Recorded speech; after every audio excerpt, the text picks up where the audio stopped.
እንግዲህ አቶ ሽሎሞ እንዳወቁት ያው ዶክተር ጸጋ ፈንታውን በስቱዲዮአችን ትገኛለች።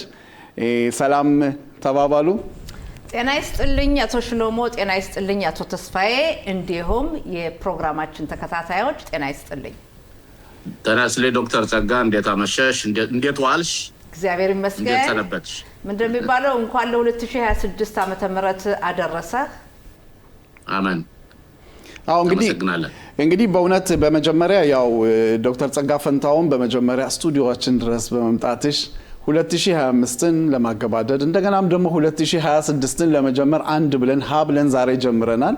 እዚህ በመገኘትሽ እኔ በግሌም በባልደረቦችም ስም በጣም አመሰግናለሁ።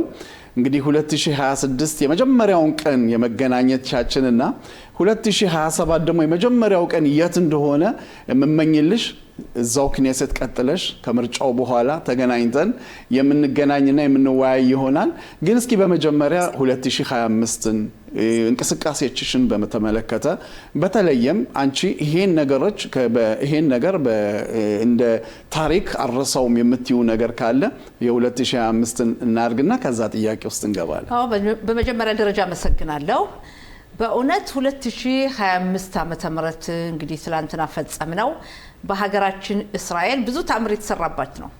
እንግዲህ ከጥቅምት 7 2023 አንስቶ በጦርነቱ የነበረው ሁኔታ ሲሆን ዋናው ትልቁ ግን 2025 እስራኤልን የበላይነቷን ያሳየችበት ነው።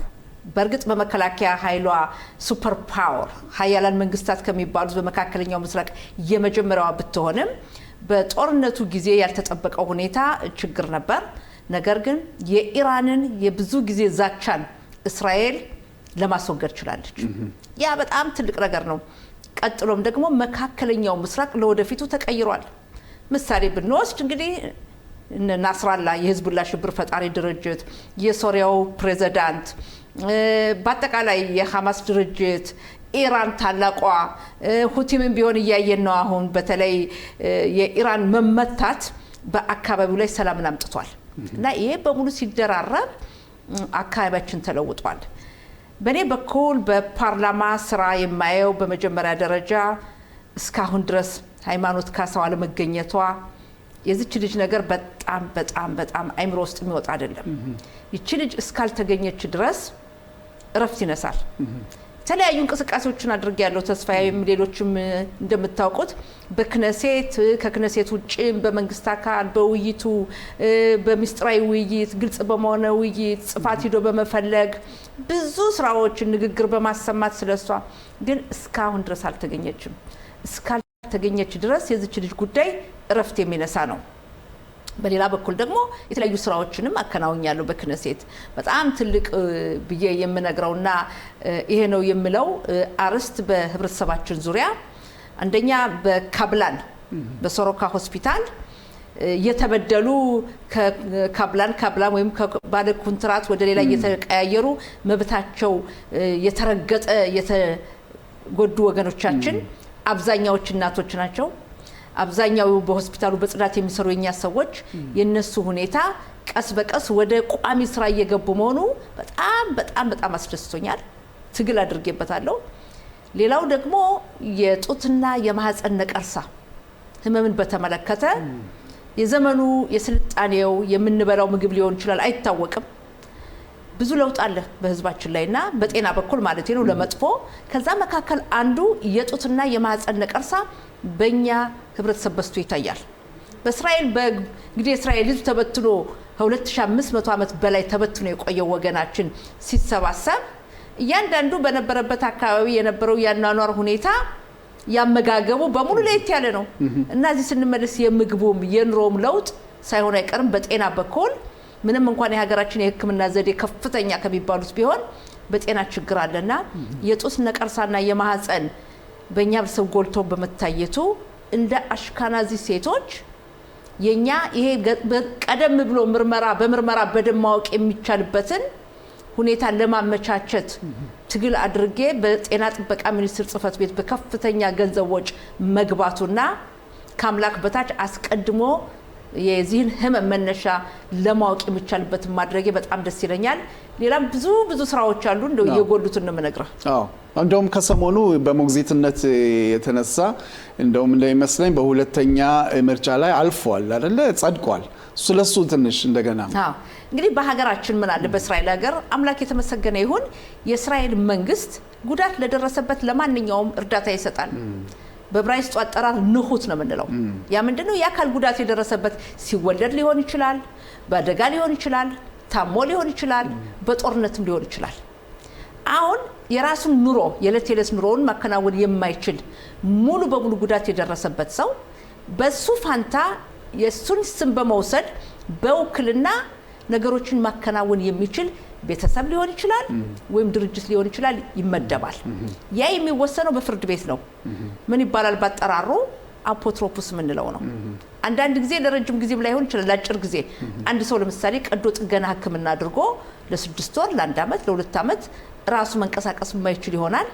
በዚህ ጊዜ ጊዜያዊ የሱን ቦታ ወስዶ የሱን ሁኔታ የሚያንቀሳቀስ ሲባል ምንድነው አንደኛ ገንዘቡን ማውጣት የሚችል በገንዘቡ መጠቀም የሚችል ህክምና ቀዶ ጥገና የሚያደርግ ከሆነ በሱ ስም የሚፈርም ሁሉ ነገር በሱ ስም የሚያደርግ ሰው ይመደባል ይሄ ህግ በእስራኤል በ1962 ዓመተ ምህረት የተደነገገ ነው በጣም የሚገርም ነው እንግዲህ አሁን ያለንበትኝ 2026 ነው አዎ እና ይሄ ህግ ከ60 ዓመት በላይ ሲደነገግ በዛ ዘመን 500 ሸቀል ባንክ ደማውጣት ይችላል 500 ሸቀል ያኔ ብዙ ነው ምትጠቀሙ በ500 ሸቀልና ቼክ ነው ከዛ አንስቶ ግን እስካው ለውጥ የለም በካርድ ሳሽራይ መጠቀም አትችልም ክሬዲት ካርድ የተለያዩ ቴክኖሎጂዎች አሉ ቢት አለ የተለያዩ ምትከፍልበት አለ የገንዘቡን ወጪ ገቢም በኢንተርኔት ማየት ይችላል ይሄን አትችልም ለዛ ሰው ደግሞ ለወደፊቱ አይታወቅም በሚሞትበት ጊዜ ሆነ ለሌላ ጊዜ ገንዘብ ያስፈልጋል ብለ መንግስት ከሚሰጠው ገንዘብ ቀንሰ ማስቀመጥ ማይቻልም ነበር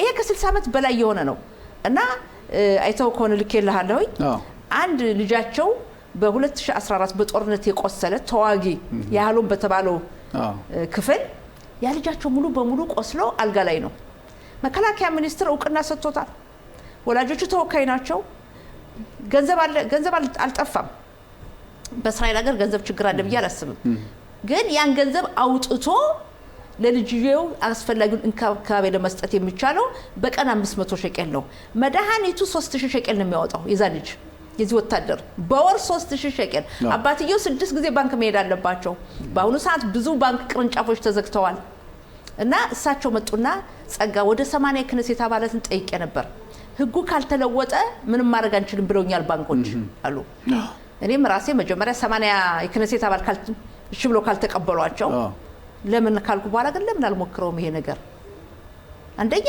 የቢሮክራሲ ስራ ነው ቀላል ስራ ነው ገንዘብ ነው አለ ብዬ ያን ጀመርኩት ከአንድ አመት በላይ ነው የሰራሁበት ይሄ በጣም አስፈላጊ ነው ለኛ ህብረተሰብም ለአጠቃላይ የእስራኤል ህዝብ ያስፈልግ ነው አዛውንት እናት አባትን የሚንከባከቡ የኛ ወገኖችም እንግዲህ እናት አባት ሲያረጅ ከቤተሰቡ መካከል አንድ ተወካይ ይይዛል ያ ሰው በዚህ እንዲጠቀም ይረዳዋል እና ይሄ በጣም አስፈላጊ ህግ ነው በመጀመሪያ ድምጽ መስጠት አለፈ በኮሚቴው ተመለሰ በህግ ኮሚቴው ተወያየንበት በህግ ኮሚቴው ድምጽ ተሰጥቶ እንደገና ለመጀመሪያ ዙር ክሪያ ሪሾና የሚባለው ሄደ ጸደቀ ተመልሰ መጠና ጸደቀ በሚቀጥለው ሳምንት ክሪያሽን ያሽልን ሁለተኛና ሶስተኛ ሆኖ በእስራኤል የታሪክ ምንድነው የህግ መጽሐፍ ውስጥ ይገባልና በጣም አስፈላጊ ህግ ነው ለብዙ ሰዎች እርዳታ ይሰጣል ለአንድ ሺህ ለሁለት ሺህ አይደለም በ100 ሺህ ለሚቆጠሩ ዜጎች አሁን እንዳልከው ቤተሰብን ኃላፊነት ወስዶ የሚንከባከብ ሰው ያለ ምንም ችግር አገልግሎት እንዲሰጥ ያደርጋልና ይሄ በእውነት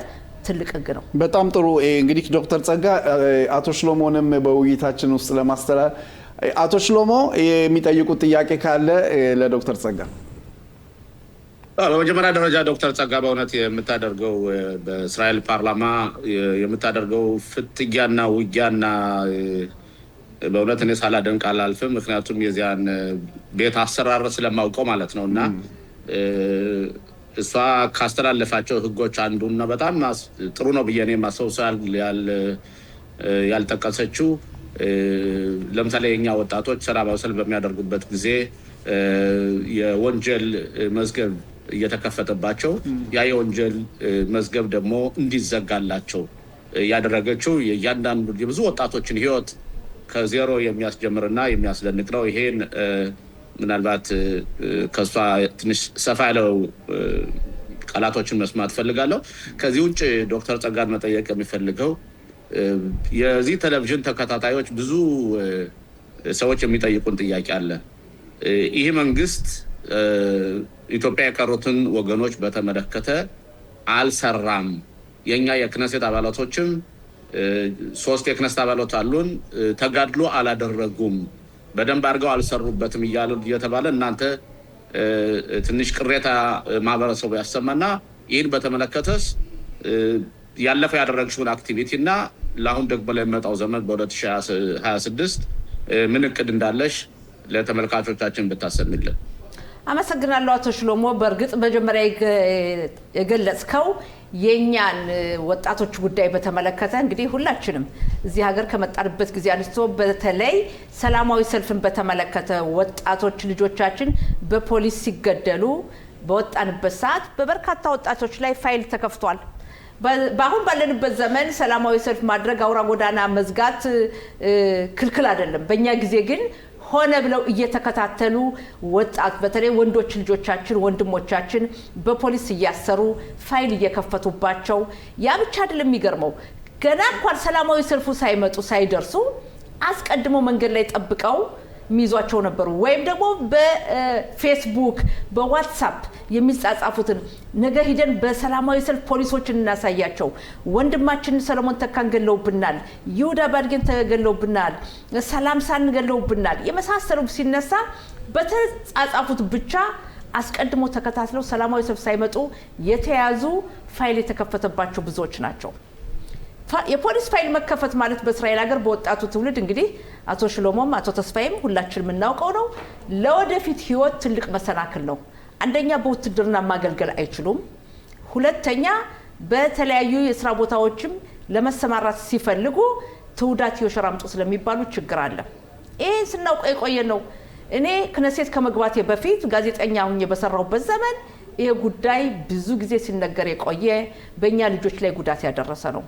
በእውነት የእስራኤል አምላክ ይመስገንና ከአምላክ በታች ክነሴት የመግባት እድል አመሰግናለሁ። በዚህ አጋጣሚ ጠቅላይ ሚኒስትር ቢንያሚን ኔታንያሁ ናቸው ይሄንን ክነሴት እንድገባ ይሄን ቦታ ነይ ጸጋ ብለው የሰጡኝና ምስጋና የከፍ ያለ ነው ለጠቅላይ ሚኒስትሩ። ምስጋና ከቀረብኩ በኋላ ደግሞ እድሉን መቀበል ብቻ በቂ አይደለም። የተቀበልኩትን እድል መጠቀም አለብኝ። በዚህ ምክንያት ያንን ህግ አቅርቤ ህጉ ጸድቆ እነሆ በአሁኑ ሰዓት በእስራኤል የሁኔታ እንዲያውም መጀመሪያ ህግ ሳቀርበው ለአንድ ህብረተሰብ ህግ አይወጣም ለሀገር አቀፍ ነው ብለው ነበር። እኔ ያልኳቸው ምን ነው መረጃ አለ፣ ጥናት አለ። ይሄ ህግ ለኛ ህብረተሰብ እንዲወጣ ምገፋፋበት ዋናው ምክንያት በፖሊስ የተጎዱ ፋይል የተከፈተባቸው የተደበደቡ የተሰቃዩ ከሌላው ህዝብ ጋር ሲታይ በ5 እጥፍ በከፍተኛ ጉዳት የደረሰው የኛ ህዝብ ነው እና ይሄ ህግ ማጽደቄ በጣም ደስ ብሎኛል። አቶ ሽሎሞ በዚህ አጋጣሚ አንተ ታውቃቸዋለህ የካናዳ የህግና ፍትህ ሚኒስትር የነበሩት ፕሮፌሰር ኤርቪን ኩትለር ልክ የህግ እንደጸደቀ ነው ደወሉና ይሄ ታሪካዊ ነው፣ እኛም በካናዳ እንጠቀምበታለን፣ በሌሎች ሀገርም የአንቺ ህግ ለወደፊቱ ትልቅ በር የሚከፍት ነው። በተለይ ስደተኛ ጥገኛ የሚሄዱ ሀገራት በምዕራባውያን ሀገር በሰለጠነው ዓለም በፖሊስ የሚደርስባቸውን ችግር እንዲቋቋሙ ያደርጋል የሚል ነውና በጣም እውነትክን ነው። ትልቅ ህግ ነው። በጣም የተደሰስኩበት ህግ ነው። በዚህ አጋጣሚ በእውነት ወገኖቻችን ይሄንን ያልተጠቀሙ ካሉ እንዲጠቀሙ ነው። ሌላው ሁለተኛ አሊያን በተመለከተ ያቀረብከው ጥያቄ አሁን በፊትም ብዙ ጊዜ ተነጋግረናል። አንደኛ አሊያን በተመለከተ አሁን ያለው የአሊያን መንገድ አክላታት ሚምሻላ ያስፈልጋል። አክላታት ሚምሻላ የምንለው ታውቁታላችሁ፣ የመንግስት ውሳኔ ወደዚህ ለመምጣት ሁለት መንገድ ነው ያለው። አንደኛው ሆካ ሽቡት ነው፣ አንደኛው ሆካ ክኒሳ ነው። ለሆካ ክኒሳ በ2015 የተወሰነው የሰዎች ቁጥር የሚመጡት መጥተው አብቅቷል። ነገር ግን ያን መስፈርት የሚያሟሉ ተጨማሪ 1226 ሰዎች አሉ። እነዚህን 1226 ለማምጣት የመንግስት ውሳኔ ያስፈልጋል። በዚህ ጉዳይ ላይ ጠቅላይ ሚኒስትራችን ቢንያሚን ኔታንያሁ ጋር ባለፈው ቁጭ ብለን ተነጋግረን ረዳቶቻቸው ባሉበት ተወያይተን በዚህ ጉዳይ ላይ አዲስ አክላታት መምሻላ የመንግስት ውሳኔ ስለሚያስፈልግ የምስራቅ ዳፕኒም ሰዎችም ዝርዝሩን በሙሉ አቀርበውልኝ በአሁኑ ሰዓት በዚህ ጉዳይ ላይ አክላታት መምሻላ ለማምጣት ከማስኪራ መምሻላ ከመንግስቱ ዋና ጸሐፊ ከህግ ጠበቃ ዮሲ ፉክስ ጋር በጉዳዩ ላይ እየሰራንበት ነው ያለው። እንግዲህ ዶክተር ጸጋ በእውነት እዚህ በዩቲዩብም ይሄን ነገር ጠይቀዋል። እንግዲህ አጥጋቢ መልስ አግኝተዋል ብዬ ነው የምገምተው። እነዚህ 1200 የተባሉት ያው መንግስት የሚያውቀው በህጉ መሰረት ነው። ሌሎች የሚጠባበቁት እንደገና ምን የጥራት ሁኔታ ነው? የጥራት ስራ ይሰራል? ምንድነው ሁኔታው? አሁን ያለው እነዚህ 1226 ነው። ባለፈው በተላለፈው ውሳኔ መሰረት በ2015 5000 ሰዎች ይምጡ ሲባል ሁሉ የነበረው መዝገብን ማጣራት ጀመሩ። ምስራቅ ዳፕኒም ሲያጣሩ የሰዎች ቁጥር ከ5000 በላይ ነው። እነዚህን ጨምሮ 5000 መጡ። ሌሎቹ የተረፉት እንዴት ነው? ምስራቅ ዳፕኒም አሁን ባለፈው ሳምንት ውይይት ነበረኝ ከምስራቅ ዳፕኒም ሰዎች ጋር። እንደውም እነሱ ምን መከሩ? ይሄን 1226 የመጀመሪያውን ደረጃ ነው እንጂ ያለፉት የማጣራቱን የመጨረሻውን አላለፉም ብለው ነበር። እኔ አልተስማማውም። ለምን በአሊያ በክሊታ ኮሚቴ የመጡ ጊዜ ከዛ እንደነዛ ተጣርተው 5000 ሲመጡ እነዚህ እንደቀሩ ነው የተናገሩት። ፕሮቶኮል አለ በቃልና ይሄ ነው ያለው። ሌላው የወደፊቱ የሌላው መዝገብ የሚለው ሌላ ጊዜ የሚያነጋግረው አሁን በእኔ በኩል የማየው አንገብጋቢ ብዬ የማየው የነዚህ ሰዎችን ነው። እነዚህ ሰዎችን ለማምጣት አክላታት መምሻላ ያስፈልጋል። በዚህ አጋጣሚ አቶ ተስፋይም አቶ ሽሎሞም እንዲሁም ተመልካቾች እንዲረዱት የምፈልገው ሆካሽቡት የሚመለከታቸው ሰዎች ግን በማንኛውም ጊዜ ይመጣሉ። ቁጥራቸው ጥቂት አይደለም እንጂ እየመጡ ነው። ሆካሽቡት የሚመለከታቸው ሰዎች በእነዚህ ላይ እኔ የሚያስፈልገው የለም። የመንግስት ውሳኔ ማያስፈልግም። በእስራኤል ህግ አለ በ50ዎቹ ዓመተ ምህረት የተወሰነ በዚህ መሰረት ነው ያለው። በዚህ ጉዳይ ላይ በእውነት እናመሰግናለን። እንግዲህ አቶ ሽሎሞ የሚጨምሩት አለ? እኔ ዶክተር ጸጋን መጠየቅ የምፈልገው በእርግጥ አሁን አዲስ ነገር አይደለም፣ ብዙ ጊዜ የቆየ ነው። ለምሳሌ በኢንኩዊዚሽን ጊዜ በ2000 በ14ኛው ክፍለ ዘመን ከፖርቹጋል ከስፔን ከተለያዩ ሀገሮች ወደ ክርስትና ተነሱ እየተባሉ የተገደዱት ይሁዲዎች ዛሬ አኑሴስ ፋራድ እየተባሉ የክርስትና ሃይማኖትን እንኳን እየተገበሩ ቢሆንም የተለያዩ ምክንያት ቢኖራቸውም እነሱ አሁን እንዲመጡ እየተደረገ ነው ያለው። በእኛ ማህበረሰብ ጋር ያለው ነገር ግን አሁንም ቢሆን ሁልጊዜ አወዛጋቢ ነው። መሰረታዊ የሆነ መፍትሄ አልተገኘለትም። በእርግጥ አሁን ባንቺ ብቻ የሚሆን ነገር ነው ማለት ሳይሆን እኔ በነበርኩበት ጊዜም ዶክተር አብርሃም ንጉሴ በነበረበት ጊዜም ያልተገኘበት መፍትሄ ነው።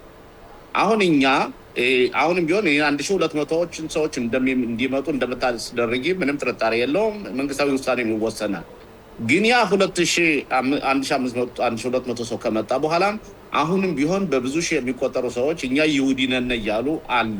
ስለዚህ ለምን ነው መሰረታዊ የሆነ መፍትሄ እንዲፈለግ የማይደረገው? በተለይ ኦፊር ሶፈር የሚባለው የቅሊጣው ሚኒስተር ምንም አይነት ሞቲቬሽን የለውም። ስሞትሪች እንዲመጡ አይፈልግም እና ነገሩ ግን ዝም ብሎ በቃ ተንጠልጥሎ ነው ያለና ወደ እንደገና ሌላ 10 ዓመት ደግሞ ይህ ጉዳይ ሳይቋጭ ሊቆይ ነው እና ምን መደረግ አለበት ነው ዶክተር ጸጋ? ጥሩ አቶ ሽሎሞ የጠየቀው ጥያቄ እንግዲህ ሁላችን የምናውቀው ነው። ዛሬ እኔ ክነሴት ከገባሁ ይሆን አይደለም የቆየ መሆኑን አንተ ገልጸኸዋል። በመጀመሪያ ደረጃ እንደ አውሮፓውያን ዘመን አቆጣጠር ቀደም የገለጽከው በ1492 ዓመተ ምህረት ከ500 ዓመት በፊት ኢንኩዊዚሽን የምንለው ይሁዳውያን በስፔንና በፖርቱጋል መሰቃየታቸው መጨፍጨፋቸው የሚታወቅ ነው። እነዚህ ሰዎችን በተመለከተ በአሁኑ ሰዓት የእስራኤል ህግ አይመለከታቸውም። በእስራኤል ህግ በእነዚህ ጉዳይ ላይ የለም። ይመለሱ ወደ እስራኤል የሚለው ጭራሽ እነዚህ ሰዎች አይመለከትም።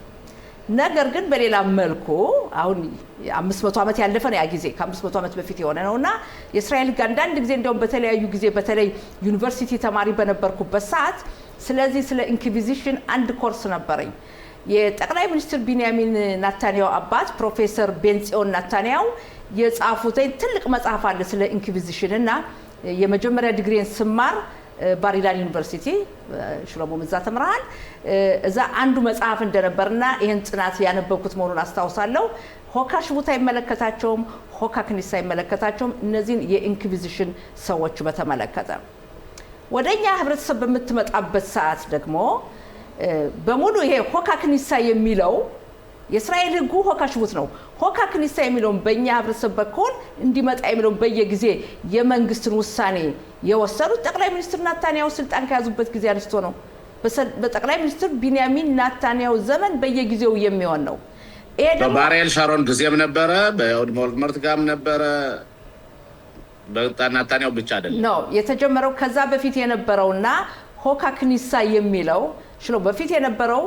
በያይር ጻባን ሳራ ክሊታ በነበረበት ዘመን የነበረው የቀሩትን አመጣን አዋሃደን እንዝጋድ የነበረው ከዛ ሆካ ክኒሳ ነው ያንን አው ግን ያም ሆኖ ያኔ የነበረውና አሁን ያለው በየጊዜው የሚሆነው ልዩነት አለው ሌላው ብዙ ማስረዘም አልፈልግም ለምን ነው ማስረዘም በተለይ የብዙ አመት ታሪክ ነው የብዙ አመት ሁኔታ ነው እስራኤል ህግ ያላት ሀገር ናት በህጓ መሰረት ማውን የሚገባው ነገር አለ ያን ህጉን በተመለከተ መጠቀም አለብን አክላታት የሚቻል ለሚያስፈልግ ከሆነ መግፋት ያስፈልጋል እንዲቀበሉ ሳራ ክሊታውና ስሞስር ይችላልከኝ ሁለቱም ይሉት ከሆካሽቡት በስተቀር እኛ አናመጣም ከሆካሽቡት በስተቀር እኛን አይመለከተንም ነው የሚሉ ሆካሽቡትማ የሚመለከተው ሰው እኔንም አቶ ሽሎሞ ማንንም ሰው አስፈልግም በህጉ መሰረት ሄዶ አመልክቶ እንዲያመጡ ይጠይቃል የማይሆን ከሆነም ከፍተኛው ፍርድ ቤት ሁሉ መሄድ ይችላል ኦኬ እንዲና በጊዜ አንፃር የተነሳ ነው እንግዲህ በእውነት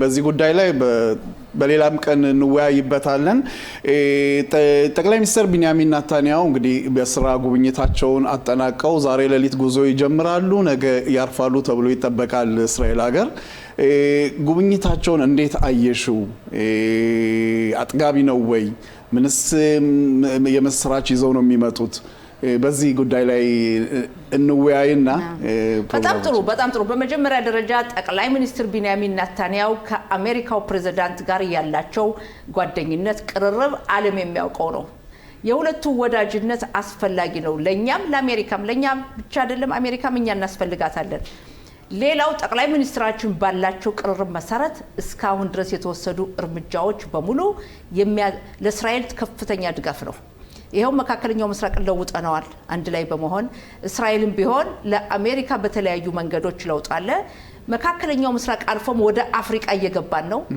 የሶማሌላንድ ጉዳይ በጣም አስፈላጊ ነው ቦታው ስትራቴጂ መሆኑ ከዛም አልፎ አካባቢውንም የአፍሪካ ቀንድን ይቀይረዋል የአፍሪካ ቀንድን ከኛ ጋር ያለው ግንኙነት ኢትዮጵያንን ይጨምራል እና ከፍተኛ የሆነ ስራ ነው ጠቅላይ ሚኒስትራችን በሚመለሱበት ሰዓት እርግጠኛ ነኝ የነበራቸውን ሁኔታን በዝርዝር ለኛ እንደሚያስረዱን ለፓርቲያቸው አባላት ከዛም ለእስራኤል ህዝብና የጠቅላይ ሚኒስትራችን መሄድ አስፈላጊ ነው ሁለቱ ቁጭሎ ተነጋግረው ለወደፊቱ ምን መደረግ እንዳለበት የሚለውን እንወያይበታለን እንሰማለን ከሳቸው በጣም ደስ የሚል ነው ሌላው መርሳት የሌለብን ቅድም አቶ ሽሎሞ ጀመረው ነበር በመክፈቻው ላይ 2026 ዛሬ ጀመር ነው ይሄ አመት የምርጫ ዘመን ነው 3 አመት ሆኗል የእስራኤል ፓርላማ ክኔሴት ከተመረጥን በዚህ አመት ምርጫ አለ ለምርጫው ደግሞ የእስራኤል መንግስት ምንድነው ይዘን የምንሄደው የሚለው አንዱ ትልቁ አሁን በፊት የተሰራው የጸጥታው ሁኔታ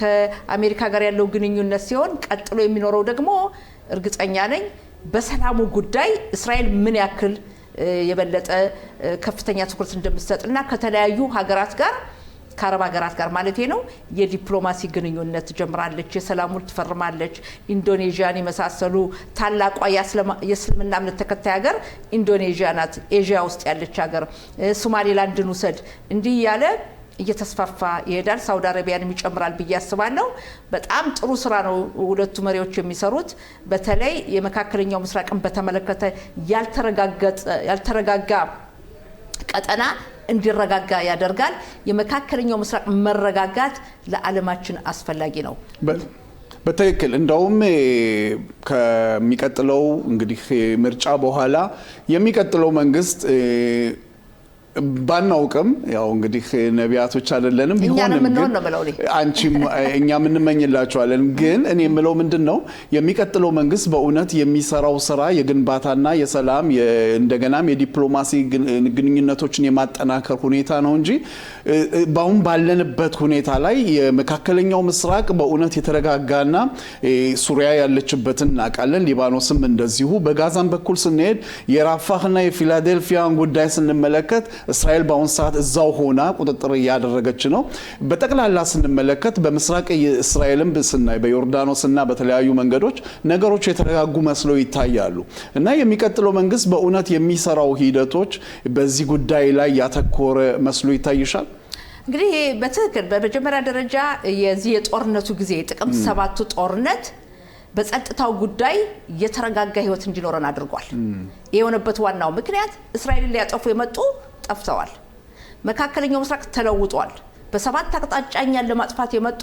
ጠፍተዋል ተመልከት ሽብር ፈጣሪ የተባሉት በሙሉ የሉም ጠፍተዋል ቀንደኞች የኢራንን ሁኔታ ያያየን ነው ምመኘው መልካም ምኞት የኢራን ህዝብ ደግሞ በሰላም እንዲኖር ነው የኢራን ህዝብ በዲሞክራሲ መንገድ በሰላም አስተዳደሩን ይዞ በጥሩ ሁኔታ እንዲኖር የሚለውን እመኛለሁ የሚቀጥለው መንግስት የሚመጣው አንተ እንዳልከው በተለያዩ ጉዳዮች የሚያተኩር ይሆናል እኔ እርግጠኛ ነኝ ጠቅላይ ሚኒስትር ቢንያሚን ኔታንያሁ በጠቅላይ ሚኒስትርነት እንደሚቀጥሉ እንደምንመረጥ ብዙ ድምጽ እንደምናገኝ ነገር ግን አንድ ጉዳይ አለ በውስጡ ደግሞ ያለውን የፖለቲካ ንትርክ ማርገብ መቻል አለበት የሚመጣው መንግስት ረገብ ማድረግ አለበት እስካሁን ድረስ ጠቅላይ ሚኒስትሩን በመጥላት በጥምሩ መንግስት አንገባም ሲሉ የነበሩ 5 ጊዜ ምርጫ የወሰዱን የግራ ክንፎች በሙሉ ዛሬ አስበውት የነበር መንግስት አይቆይም ብለው ነበር እነሱ እንዳሉት ሳይሆን መንግስት ቀጥሏል እነሱ በውጭ ሆነው ይሄው እስካሁን ድረስ አሉ ማለት አስበውት የነበረው ኔታንያሁን ራክሎ ቢቢ ነበር ያን ነገር ቀርቷል አሁን አይነሳም አይተውታል እንደማዋጣቸው ብዙዎቹ እንደውም እያዘኑ ነው ለምን ይሄን ነገር አደረግን ይያሉ አስበውት የነበር ጠቅላይ ሚኒስትሩን ለመጣል የነበረው ምኞታቸው የእስራኤልን ለማዳከም ጥቅምት 7 ለሆነው ጦርነት ሁሉ አንዱ መነሻ ምክንያት የነበሩ በውስጥ የነበረውን አለመግባባት የሐማስ ሽብር ፈጣሪ ድርጅት መረዳቱ ሁሉ ተናግረዋልና ይሁሉ ረገብ ብሎ የእስራኤል ህዝብ ከብዙ ሺህ ዓመት ስደት በኋላ ከተለያየ ሀገር ተሰባስበን ያቋቁምናትን ሀገር ቀደም የመጡት አቋቁመው እኛም ከዛ ተጨምረን ልጆቻችን እዚህ ተወለዱ እየጠበቋት ያለችውና በጥሩ ሁኔታ ባንድ ላይ የውስጣቸው ሁኔታ ተጠናክረን እንሄዳለን በየገምታለው ለምን በተለይ የግራ ክንፎች ጠቅላይ ሚኒስትሩን ለማውረድ በተለያየ መንገድ የሞከሩት እንዳልተሳካላቸው አይተዋል ብዙዎቹም እየተጸጸቱ ነውና የኔ ምኞቴ ነው ዶክተር ጸጋ ፈንታውን ከመለያየታችን በፊት እንግዲህ ለተመልካቾች 2026ን ባስመለከተ ምኞትሽን እንግለጽና ፕሮግራማችንን እንጨርሳለን አመሰግናለሁ የተከበራችሁ ወገኖቼ ምኞቴ የ2006 ዓመተ ምህረት በመጀመሪያ ደረጃ ሀገራችን እስራኤል ጦርነቱን እያለፈችው ነው በምጣኔ ሀብትም ጠንካራ ናት የበለጠ ተጠናክራ የበለጠ አድጋ የዓለም ብርሃን መሆኗን ቀጥላ ለመላው ዓለምም ተስፋ ምኞትን ሰጣ በሰላም ልጆቻችን በተለይ በመከላከያ ኃይሉ ያገለገሉ የህይወት መስዋዕትነት የከፈሉትን ነፍስ ይማርላለው የቆሰሉትን እንዲሁ ምረቱን ይላክላቸው ከባድ የህይወት መስዋዕትነት የከፈሉ ወታደሮቻችን ቤተሰቦችን መጽናናት ይስጣቸው በአጠቃላይ የሚመጣው ትውልድ ደግሞ ይችን ሀገራችን የሚጠብቅ ሀገራችን በጥንካሬ ሁኔታውን ተከታትሎ ከትውልድ ወደ ትውልድ የሚያስተላልፍ ይሁን ከዚህም በተጨማሪ አቶ ተስፋዬ ለመላው ዓለም ጦርነት የከፋ ነው የትም ቦታ ቢሆን ጦርነት መጥፎ ነው ሰላምን እመኛለሁ መረጋጋትን ብልጽግናን እድገትን እመኛለሁ ዶክተር ጸጋ ፈንታውን የክኔሴት አባል ዶክተር ጸጋ ፈንታውን በእውነት ስለነበረን ቆይታ በጣም ያመሰገንን እኔም በግሌም በባልደረቦችም ስም የቀረው ዘመን እንግዲህ የፖለቲካ ስራው አጠናክሮ እንደሚቀጥልና በሚቀጥለው ምርጫም ምኞታችን ነው እንደምትቀጥይና በእውነት ለምትሰሩ ስራ በህብረተሰቡ ስም በጣም እናመሰግናለን መልካም ቀን ይሁንልሽ ጤና ይስጥልኝ አመሰግናለሁ